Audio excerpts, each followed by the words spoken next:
Welcome back नाज़रीन। जबरदस्त में एक बात फिर खुशामदीद। रिदा, क्या है प्रोग्राम किस मतलब? आतिफ, अब हमारा सेगमेंट है जबरदस्त, पब्लिक सब जानती है। सो लेट्स सी पब्लिक आज आपसे क्या जाने या क्या पूछना चाहती है। यार मैं तो इतनी जोर जोर से तालियां बजा रहा था कि वो चलने लगे उठ के खड़े हो गए। देखिए हमने कहा मैच में कुछ चेंज आएगी, कुछ ट्विस्ट, कुछ टर्न आएगा। राणा साहब शुक्र है आप आ गए हैं। अल्लाह की आपको पता है ये पीएसएल की ट्रॉफी उठा के कह रही थी मैं चिड़ी चिके जो जीती। यार तू ये इस पे बात करता है, उसने अंदर हार लटकाए, मैं बाद में दादा दरबार जा रहा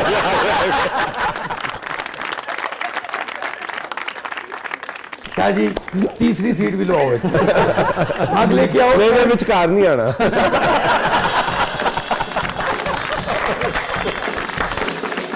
जी आतिफ साहब,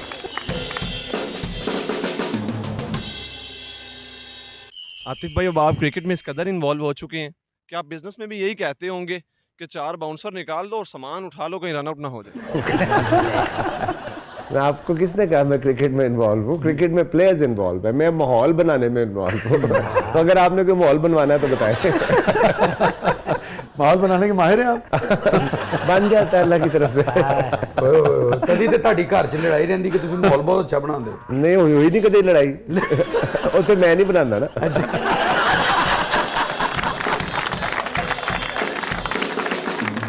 जी आतिफ साहब, सुना है आप बड़ी जुगतबाजी करते हैं, तो आप अपना एक थिएटर क्यों नहीं खोल लेते? यार देखिए, मैं बिल्कुल ऐसी बात नहीं है कि मैं जुगतबाज हूँ, मेरा जुमला रुकता नहीं है। अब वो ना मैं पढ़ के आता हूँ ना सीख के आता हूँ, अल्लाह ताला ने जो जुमला निकालना होता है वो निकाल लेता है। और उसकी बात, दूसरी बात ये कि हंसते हंसते जीना चाहिए इंसान को। मैं जुगते नहीं मारता, मैं पॉइंट आउट करता हूँ। फवाद साहब ने तो थिएटर किया है ना, जो आपके भाई साहब। हाँ जी, वो विरसे में मुझे नहीं मिला।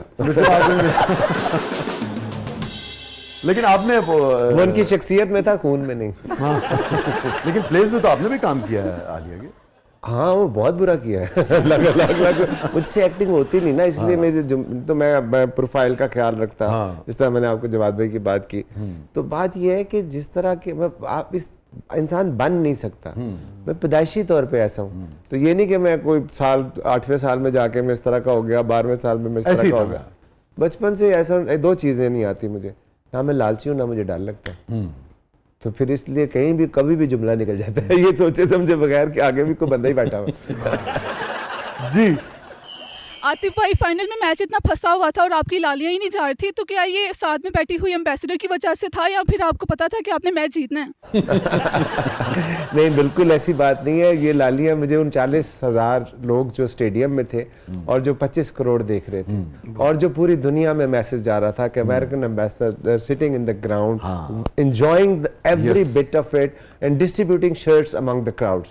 सो मेरे मुल्क की इज्जत हो रही थी, तो इसलिए मैं पुरसुकून और पूरे तमाम था। बिल्कुल भी आप टेंस नहीं थे। नहीं, वो हो नहीं सकता ना, क्योंकि एक दफा मुझसे एक सीईओ है KFC का, उन्होंने कहा कि यार बड़ा टेंस मैच था मुल्तान और हमारा, तो मुल्तान के ओनर पे कैमरा पड़ा तो वो काफी ज्यादा परेशान थे। पिछले से पिछले साल की फाइनल था, 2 बॉलें रहती थी, 3 स्कोर था मेरा ख्याल, डिफेंड करना था। तो मेरे पे बड़ा मैं हंस रहा था, तो वो रजा पीर भाई उनका नाम है, उन्होंने कहा यार तुझे कोई फर्क नहीं पड़ता, तेरी टीम आखिरी ओवर है। मैंने कहा मेरे हाथ में बॉल है, कहते नहीं। मैं कहा बैट है, कहते नहीं। मैं कहा मुझे किस बात की टेंशन। और दूसरी बात ये कि मैं अपने प्लेयर्स को हमेशा ये कहता हूँ कि जीत तुम्हारी है, हार मेरी है, ठीक है। और वो उस दिन जो आपने देखा कि इतने नामसाइद हालात से गुजरने के बाद जिस तरह इंडिया ने पूरी हमारे पे चढ़ाई की और फिर हमने मुंह तोड़ जवाब दिया। सो मैं समझता हूँ कि अमेरिकन एम्बेसडर सदर ट्रंप ने वो सीज फायर करवाया, तो उसकी नुमाइंदा वो पाकिस्तान में क्राउड में बैठ के मैच देखे, क्या मैसेज इससे बड़ी लाली मेरे चेहरे पे और कैसे आ सकती? कोई भी टीम जीतती, पाकिस्तान की जीत। वाह। लेकिन उस दिन अगर राना फवाद साहब वहां बैठे होते तो क्या जज्बात होते?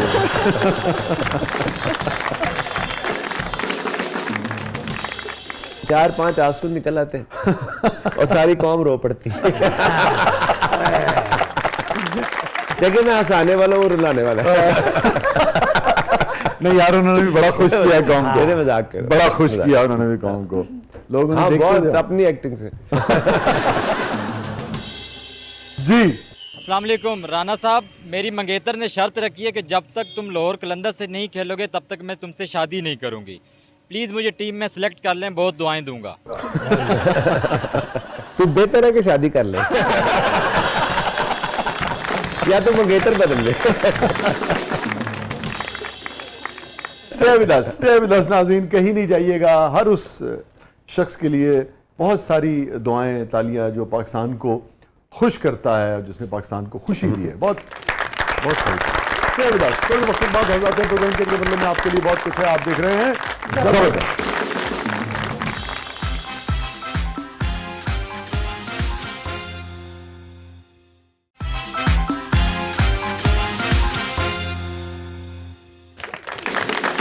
वेलकम बैक नाज़रीन, ज़बरदस्त में एक बार फिर खुशामदीद।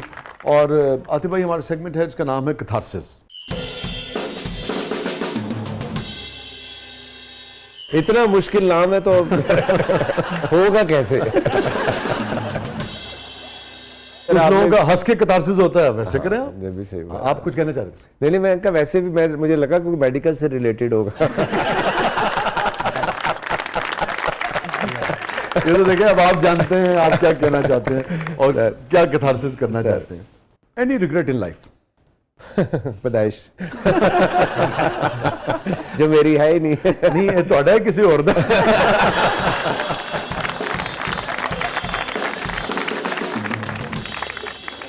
मुझे लगता है कि काफी लोगों का है। लेकिन वैसे भाई कभी नहीं किया जिंदगी में कोई रिग्रेट। ठीक है, ओके। हैप्पीएस्ट मोमेंट आपकी जिंदगी का, या वो भी नहीं है कोई? हर लम्हा, हर लम्हा। अल्लाह की कसम, वो कहता है ना, तुम जिस लम्हे में जिंदा हो वो लम्हा तुमसे जिंदा है। ठीक है, तुम अपनी करनी कर गुजरो, जो होगा देखा जाएगा। वाह, इंशा जी पसंद है आपको? बहुत ज्यादा। उससे याद आ गया उनकी जो मेरी फेवरेट होती थी जब मैं यूनिवर्सिटी में था, वो था एक छोटा सा लड़का था मैं जिन दिनों, वाह, एक मेले में पहुंचा हमकता हुआ, जी मचलता था हर एक शय पर मगर जेब खाली थी कुछ मोल ले ना सका। खैर महरूमियों के वो दिन तो गए, आज मेला लगा है उसी शान से। आज चाहूं तो एक एक दुकान मोल लूं, आज चाहूं तो सारा जहां मोल लूं। ना रसाई का अब दिल में वो धड़का कहाँ, ना रसाई का अब दिल में वो धड़का कहाँ, पर वो छोटा सा अल्लड़ सा लड़का कहाँ। लड़का, वाह। देखो ना, तुसी कैथारसिस कीता पर अपनी मर्जी ਨਾਲ ਕੀਤਾ भाजी, है ना करो। मैं इग्ने सर इग्ने इंशा ने लिखी, मैंने नहीं है ना करो ना। देखो ना, साडा भी कोई कुछ तो कमाल है ना sir. Okay, memorable moment. Memorable moment वो थी जब फखर जमान कलंदर से फखरे पाकिस्तान बना और हम उसका मैच देखने गए, मैं और समीन, ठीक है।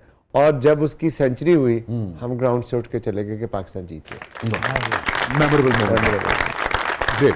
या एक और मैं आपको बताऊं प्लीज। जब मैंने प्लेयर डेवलपमेंट प्रोग्राम शुरू किया बहावलपुर में, एक बच्चा ट्रायल 7,500 बंदा ट्रायल लेने आया।